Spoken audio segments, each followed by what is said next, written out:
पसंद आई, लेकिन हमारे गाना का शीर्षक बतावल वतन का फौजी।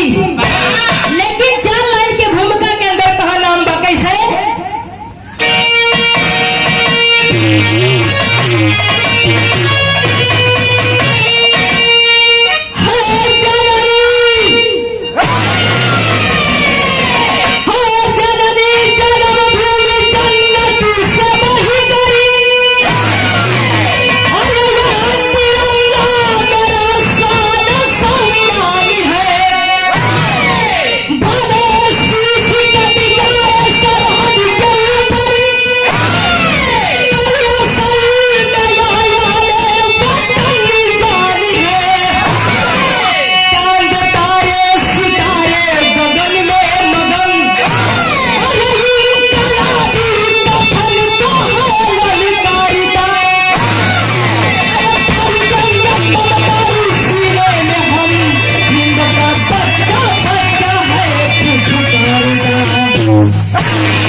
बाबू गरीबों के ऊपर तरह तरह की शासन किया करते थे, गरीबों को सताया किया करते थे। लेकिन इतना ना हो बाबू, बिरहा के अंदर एक लाइन गजल का नमूना लगल। कौन गजल बाबा सर?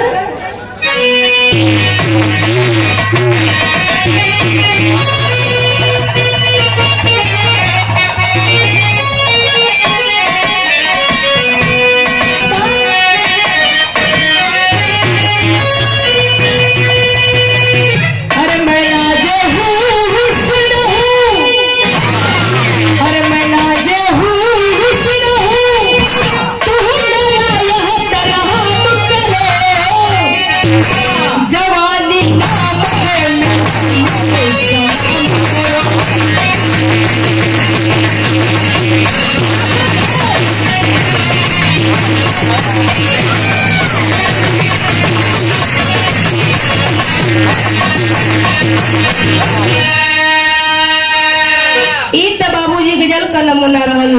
लेकिन कवि जी भाव लिखत होल कैसे? अरे मर्द को दर्द नहीं बताया जाता है, मर्द को कभी दर्द नहीं होता है। मर्द को दर्द नहीं, लोग कहा करते हैं कभी न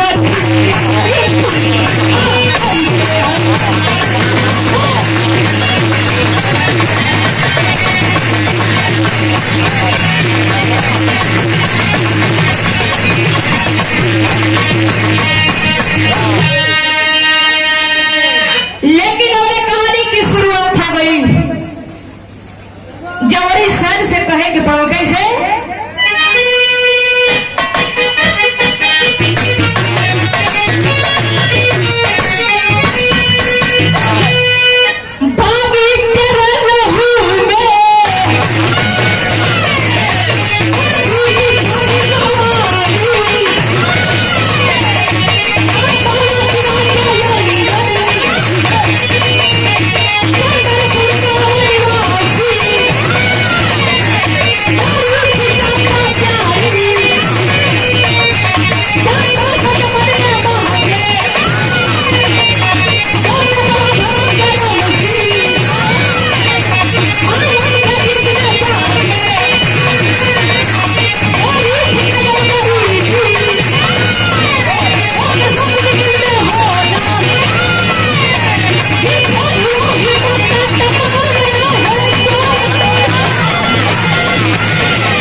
बारह मैंने गाजीपुर का से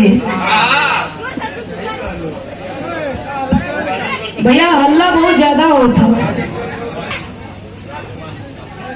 जिला के अंतर्गत एक ठे छोटा से कस्बा रहल, जौना कस्बा का नाम बताओ गए चंदनपुर। वही चंदनपुर गांव का रहे वाला हिम्मत सिंह वही चंदनपुर गांव का रहे वाला हिम्मत सिंह अपने जमाने में बहुत बढ़िया पहलवानी करत रहा है, बड़ा चर्चित रहा, बड़ा नामी रहन। सब लोग उनसे हाथ मिलावे खातिर लड़े खातिर लोग डरा, लेकिन ए बाबू समय देखा कहां से कहां लेके गई। लेकिन देखा जा उनके धर्म पत्नी का नाम बताओ गई चंपा। जितना खूबसूरत नाम वैसा खूबसूरत भी रही। मालिक दूगो औलाद देले बड़न और एक बिटिया देले वन, जौने में बड़ बेटवा का नाम धर्म सिंह और छोट बेटवा का नाम करम सिंह बताओल गल और बिटिया का नाम वंदना बताओल गई हो। बाबू देखल जा हिम्मत सिंह के सीना में धीरे धीरे दर्द उठत बा। तब तक बोला कि अपने औरत चंपा के कहा कि चंपा लगा था कि अब हमार जान ना बची। चंपा रो के कहती कि स्वामी तू ऐसे मत कहा, जान हमारे सपरस बनी, हम तो के ऋण कर्जा कर के दवाई कहे तू ठीक हो रही बा। लेकिन ए बाबू बारे भगवान का महिमा, सीना में दर्द बढ़त गई। अचानक इतनी बढ़ गई कारू ये दुनिया के छोड़ के चल बसलाए। लेकिन देखा हो बाबू चंपा अपन छाती पीट के अपने पति के लाश पर लगनी रोवे। रो के एगो बात कथी मास्टर गीत लगल, कौन गीत बा?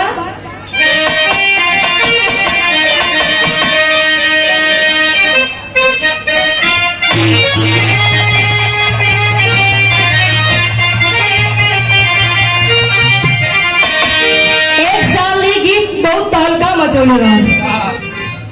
उहे गीत के लाइन बा, अरे किसिया का तेलवा करहिया जरे रे नदी,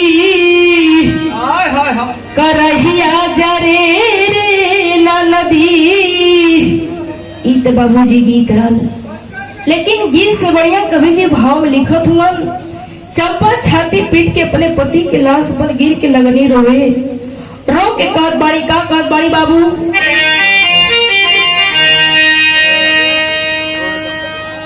अरे रोवे चंपा छाती बिहराई बन के पगली, बिहराई बन के पगली। अरे गई लई सिंदूरवा धोवाई बन के पगली।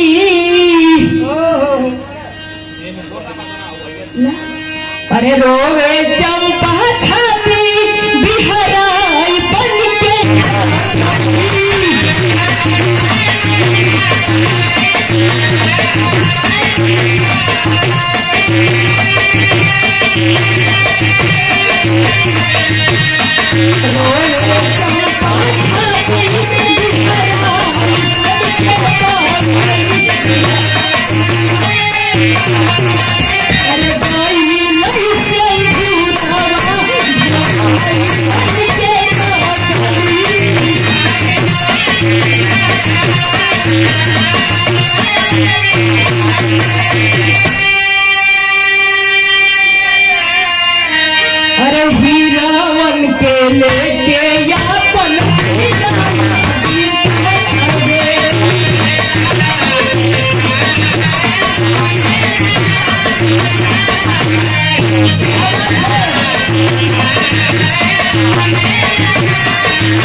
ए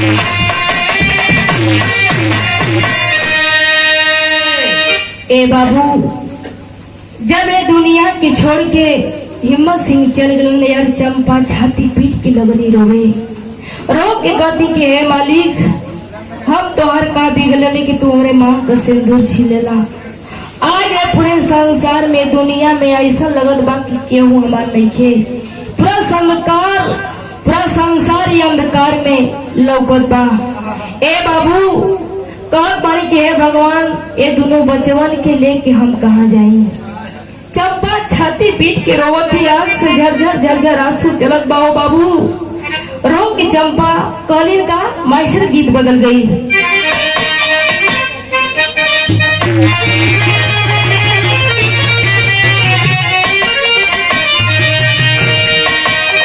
ए गीत के मला लोग गावल है बोरहरिया के बेला में कैसे गावलन। अरे तोहके चढ़ाई बा मैया नारियल चुनरिया होती गंगा जी, वो झलैया कैदा ओही पार गंगा जी।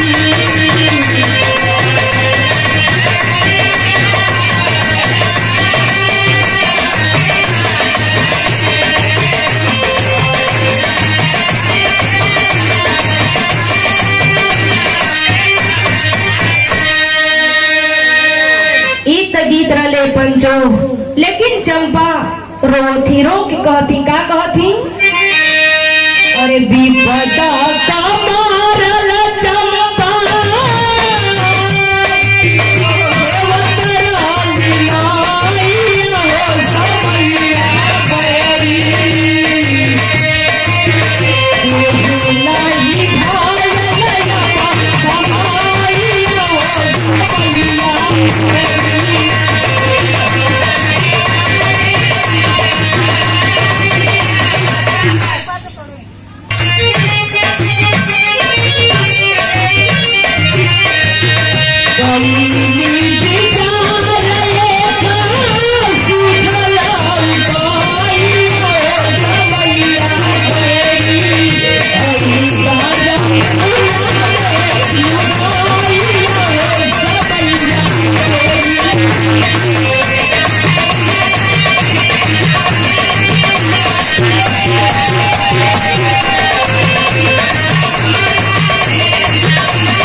ए बाबू, चंपा छाती पीट के रोती के हे मालिक, तू हमारे माँ का सिंदूर छीन लेला।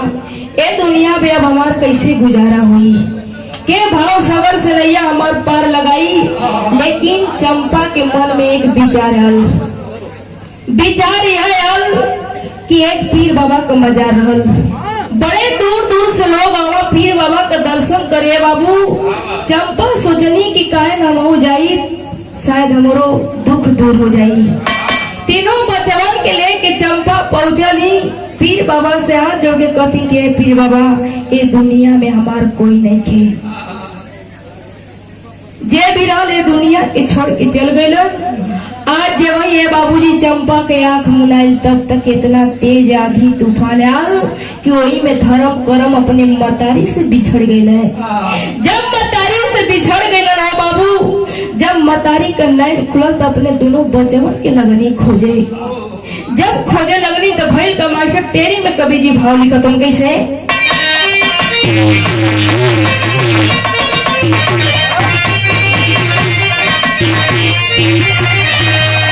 गोदी का हीरा मोती खो गए,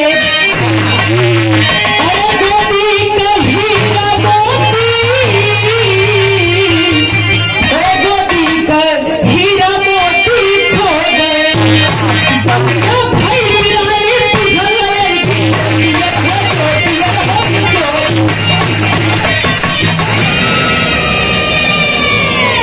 ए पंचो, मतारी से दोनों बेटा धर्म करम बिछड़ गलन और माई दर दर अपने दोनों बचवन के खोजत थी और दोनों आंख से आंसू चलत बा।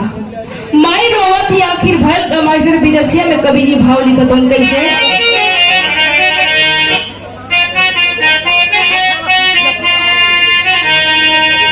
छतिया के पीटी पीटी रोवे माई पगली हो अकेले डरिया पर होइया आल्हा रसू गनवा मक्का मदीना का बाप जनली तो है पीरी बाबा कहाँ टेढ़ो गईला तू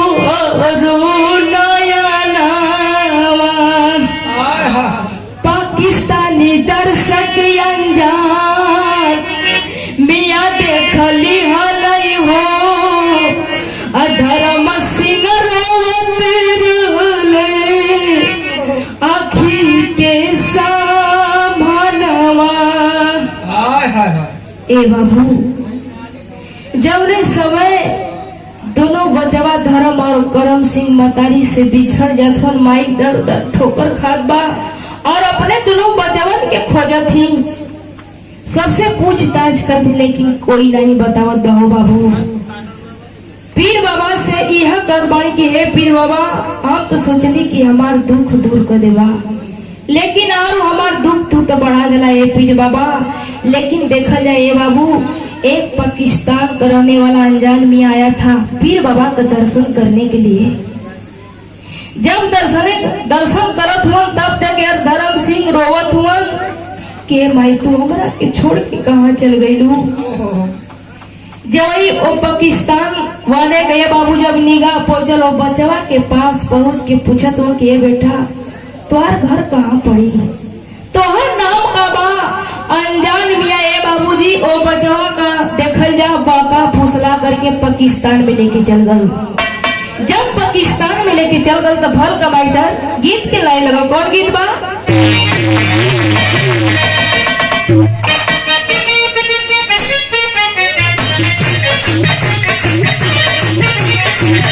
बड़ी सुंदर गीत के लाइन बा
रावण के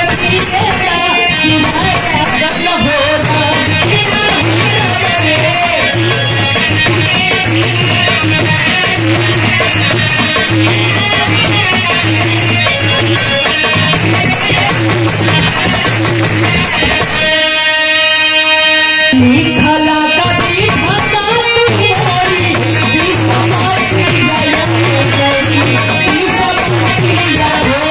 कोई गई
चंपा धर्म करम उनकर दोनों बेटवा हेरा गइलन। अपने बिटिया के गोद में लेके रो थी, लेकिन बारे मतारी का दिल नहीं मानत बा। अपने बेटा के खोजत हो बाबू, आंख से झरझर झरझर आंसू चलत बा। लेकिन देखल जा कहत बड़ी कि हम जीते जी अभागन हो गई। हे मालिक, आखिर तू हमारे जिंदगी में खाली दुख दुख लिखले बड़ा। ए बाबू, इतना बात जब चंपा को के लगनी होवे तो भइल कर मास्टर भैया तू शांति बना।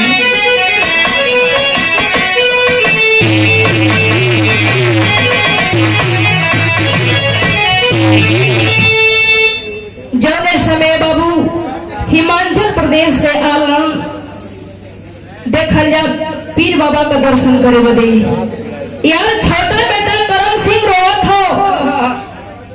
हिमाचल प्रदेश कराने वाला रमन राज मालिक सब कुछ देने वाला, लेकिन एक को औलाद उनके पास ना रहा है। लेकिन देखल जाए बाबू, मालिक उनकर वो पूरा कर दिलन। खूब बढ़िया से प्यार दुलार देते और अपने हिमाचल प्रदेश में लेके चल गए। करम सिंह के हिमाचल प्रदेश में लेके चल गए। जब वहाँ लेके पहुंचलन, उनके बढ़िया से पढ़ा लिखा करके उनके फौजी जवान बना दिला। देश का रक्षा करे लगलन। ए बाबू, बड़ा बेटा पाकिस्तान में रह लगल और छोट बेटा हिमाचल प्रदेश में रह लगल। आखिर भल का मतलब पापट में कवि जी लिखत हम कैसे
पाकिस्तान में रह लगलन और छोट बेटा हिमाचल प्रदेश में रह लगलन। देखल जाए अनजान मियाँ धर्म सिंह का नाम बदल के असलम धैलन। जब असलम धैलन हो बाबू, देखल जाओ कि हिजबुल मुजाहिदीन गैंग में उनके भर्ती कर जहाँ उग्रवादी सिखावल जाला, पढ़ावल जाला। जब असलम में बाबूजी उग्रवादी बन गए,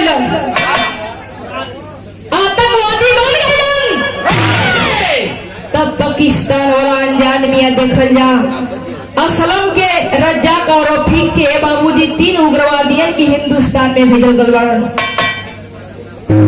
3 उग्रवादी हिंदुस्तान में भेजल गलन कि जा करके उग्रवाद फैला दो। आए बाबूजी जब 3 उग्रवादी चलन तो भैल का मास्टर आल्हा में कवि जी भाव लिखत हन कैसे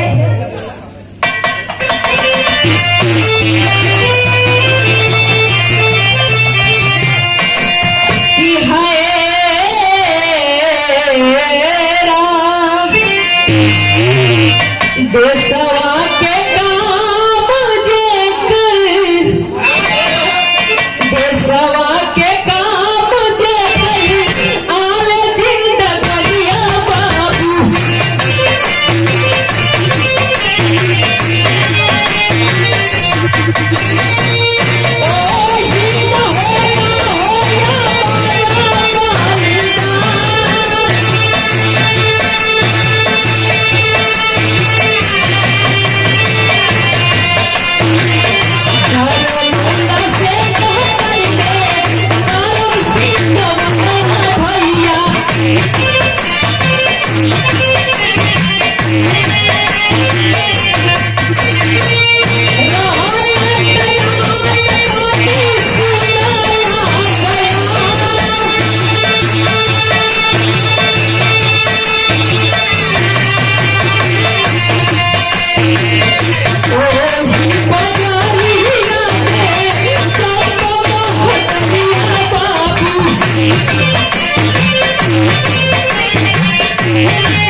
ए पंचो जौने समय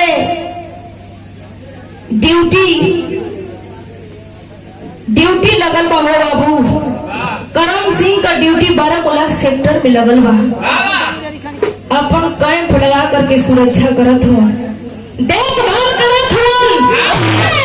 वही 12 सेक्टर में चंपा मतारी धीरे धीरे बुढ़ौती आ गई हो बाबू, धीरे धीरे बंदना सयान हो गई। वही 12 सेक्टर में अपन झोपड़ी बनाए के अपन जीवन यापन करत थी, जीवन बितावत थी। लेकिन 3 उग्रवादी आई के वही झोपड़ी में घुस गए। जबने समय बुढ़िया माई देखले बाहर जोड़ के कद बाकी भैया तो लोगन का गोड़ पड़त थी कि तो लोगन यहाँ से चल जाए, दुनिया में हमार कोई नहीं बा। बारे पंचो 3 उग्रवादी वो बुढ़िया माई के धमकी देत हुआ क्या हल्ला करोगी ना ते देख रही हो पिस्तौल तुरंत खत्म कर देंगे। लेकिन बुढ़िया माई रोक के कहत बे बाबू कि भैया तो लोगन यहाँ से चल जा, हम क्यों के न बताई। लेकिन जौने समय वंदना के 3 उग्रवादी देखलन हो बाबू, उन सबन का नियत बदल गई, नियत बदल गई। बुढ़िया माई से कहा कि बुढ़िया माई अपने बिटिया के एक रात खातिर अवान के हवाले कर दे, मड़ई ना आलीशान बंगला बनवा दे, आलीशान बंगला बनवा दे। लेकिन बुढ़िया माई रोक के कहे लगल कि भैया इज्जत से बढ़ के धन दौलत रुपया पैसा नहीं बा। लेकिन 3 उग्रवादी हो बाबू आखिर गलन का खड़े में कवि जी भाव लिखा तो कैसे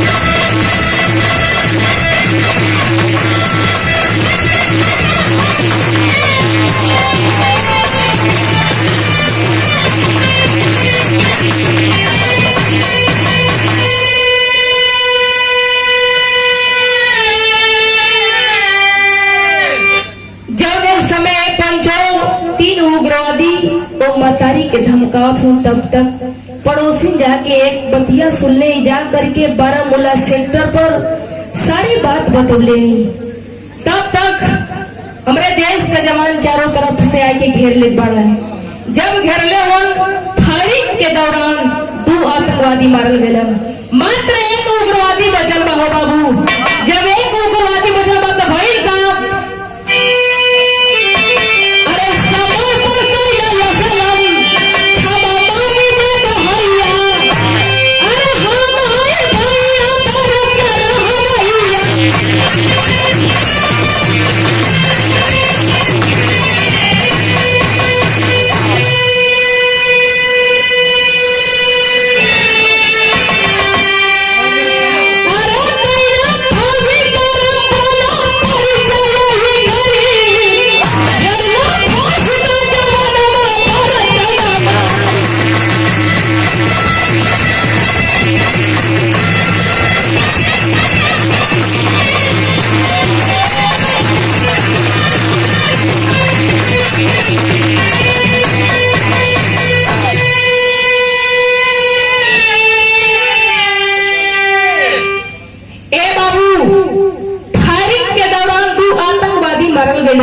मात्र एक उग्रवादी बचल बा जो कि यही हिंदुस्तान यही भारत का रहे वाला रहल।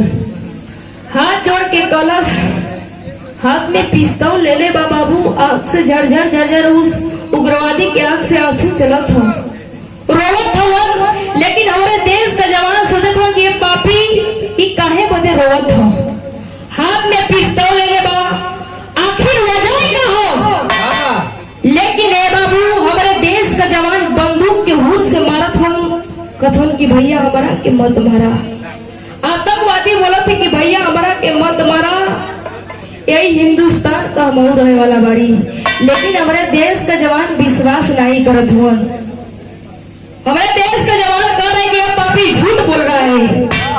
किस मकसद से इस देश में आए हो।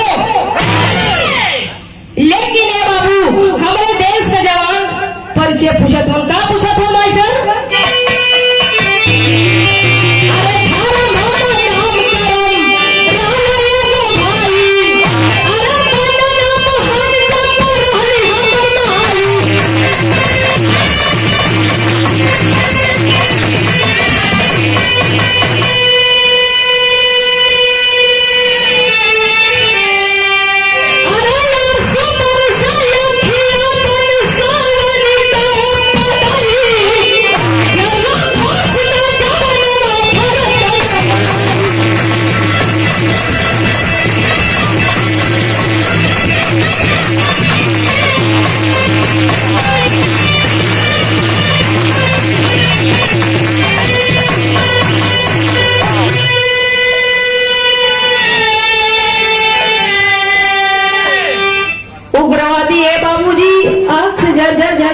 चलत बा हाथ जोड़ के कथन कि भैया हमारा के मत मारा। यही हिंदुस्तान का मऊ रहे वाला बड़ी। हमार नाम पूछत हो तो हम बताइए, हमार नाम धर्म सिंह। हमार नाम धर्म सिंह। एगो हमार भाई ना, हमारे भाई का नाम रहल करम सिंह, और जौने हमारे मतारी का नाम रहल चंपा। और हमके थोड़ा बहुत याद आवत बा कि ये दुनिया से छोड़ के मेरे बाबूजी चल गल बाड़न। और हमारे बहन का नाम बा वंदना हो बाबू। वही जब मतारी भी बा, वही जब बहन भी बा, वही जब छोट भाई करम सिंह भी बा। देखल जाए बाबूजी भाई के चरण में गिर के कलश की भैया हमरा के माफ कैला। हमरा से बहुत बढ़िया अपराध हो गई। बारे मालिक देखल जाए पूरा परिवार इकट्ठा हो गया, पूरा परिवार मिल गल हो बाबू। मतारी के खुशी का ठिकाना ना बा, आंख से खुशी के आंसू चले लगल। लेकिन देखा जाए आखिरी लाइन में गुरु घराने के परिचय बा कैसे।